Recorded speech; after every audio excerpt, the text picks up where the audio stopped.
അള്ളാഹുവിന്റെ ഹബീബായ നബി തങ്ങൾ ഒരു വാഗ്ദാനം നൽകുന്നുണ്ട്.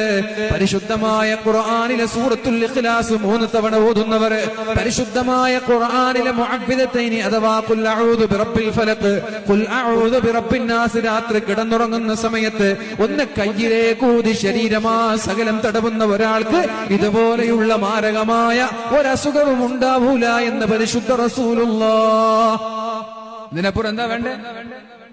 രാത്രി കിടന്നുറങ്ങുന്ന സമയത്ത് സൂറത്തുൽ ഇഖ്ലാസ് 3 തവണ പാരായണം ചെയ്യണം. ഖുൽ ഹുവല്ലാഹു അഹദ് അല്ലാഹുസ് സമദ് ലം യലിദ് വലം യൂലദ് വലം യകുൽ ലഹു കുഫുവൻ അഹദ് 3 തവണ. ഖുൽ അഊദു ബിറബ്ബിൽ ഫലഖ് 1 തവണ. ഖുൽ അഊദു ബിറബ്ബിൻ നാസ് 1 തവണ.